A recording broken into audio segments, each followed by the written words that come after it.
Ouais, 2 tons au-dessus même, je dirais, voire plus.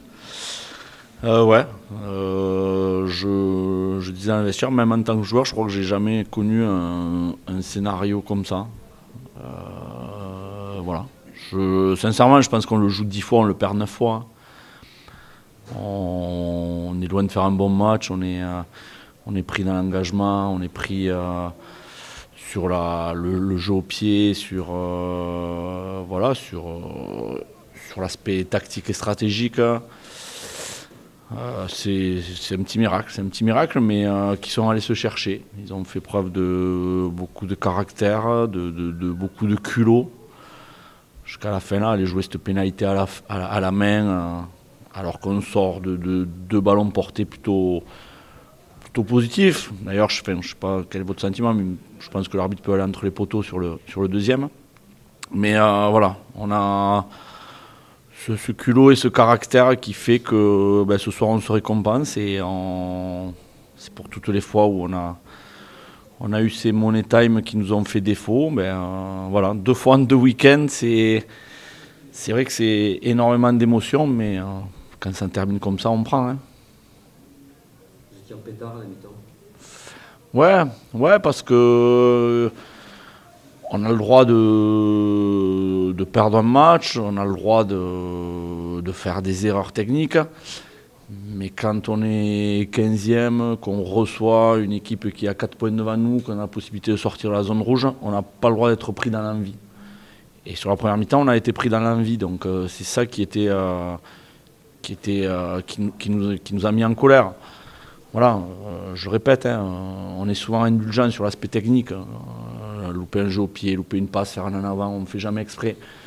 Mais quand on est dans notre situation et un match comme ça, avec ce qu'on avait fait la semaine dernière et l'opportunité qu'on avait ce soir, on pouvait excuser beaucoup de choses, mais pas le fait d'avoir moins envie que Biarritz. Et sur la première mi-temps, on a eu beaucoup moins envie qu'eux, et ouais, ça a un peu crié dans les vestiaires.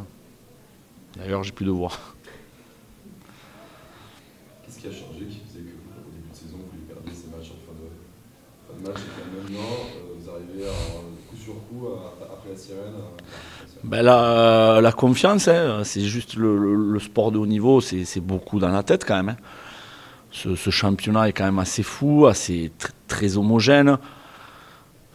Il y a, sincèrement, je trouve qu'il y a tellement peu d'écart entre les équipes. On voit tous les week-ends des surprises. J'ai vu vite fait un peu les résultats ce soir. Il y a encore des scores incroyables. C'est la confiance, c'est les dynamiques qui sont très importantes. Et en ce moment, on surfe sur une dynamique positive, un enthousiasme retrouvé. Et puis les petits à côté qui font que les joueurs ont envie de se surpasser, de se sublimer les uns les autres et de rester solidaires, de s'encourager. Et ça c'est les petites choses en dehors du rugby. Enfin, sincèrement, la semaine dernière, la victoire à Dax a été belle, elle nous a fait un bien fou.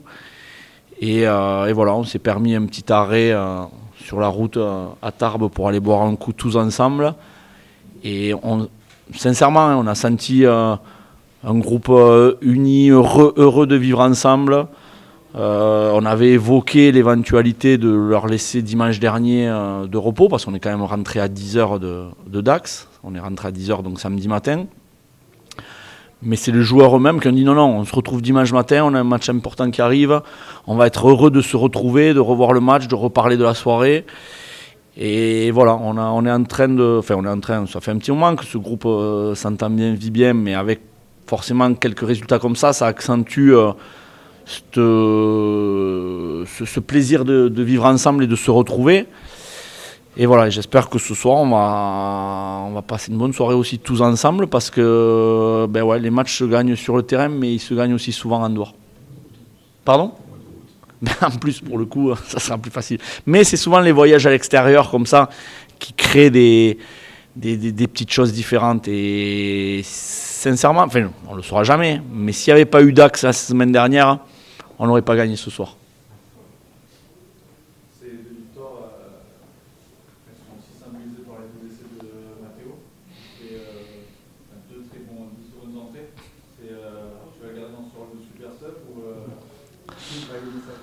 Non, après, sincèrement, le banc a fait une bonne entrée. D'une manière générale, tout le monde a apporté sa pierre à l'édifice. Après, voilà, enfin, Matteo, il fait une bonne entrée, il a dynamisé le jeu, son jeu au pied a été plutôt intéressant. Il a amené l'explosivité, ce qu'on attend de lui. Voilà. Maintenant, la semaine dernière, Mathieu Vachon fait un sacré boulot sur le départ de la mêlée. Ce soir, c'est une prise d'initiative parce qu'on en parlait tout à l'heure dans la douche. Là. Voilà, c'est Mathieu Guillaumeau qui initie la prise d'initiative de Lucas parce qu'il regarde en face de lui, il voit que les Biarros ne sont pas du tout concernés, ils sont prêts à défendre la touche. Donc il fait passer le message et Lucas prend l'initiative de la jouer. Et Matteo arrive avec de la vitesse et finit le coup. Voilà, mais voilà, ils ont fait preuve de culot, d'initiative. Et ça, sincèrement, c'est top parce que se permettre ça avec le match qu'on a passé, oser. Enfin, comme je leur dis toujours, on a une équipe faite pour tenter des choses. Voilà, on se fait contrer, on se fera contrer, on s'est fait contrer. Contre Colomiers, ça nous a coûté le match peut-être, on s'est fait contrer, on a pris des essais en contre. Ce soir, ça nous a récompensé. Donc voilà, enfin, c'est un match qui comptera, je pense, dans l'histoire du club et dans le futur. Des rencontres comme ça, on n'en vit pas beaucoup.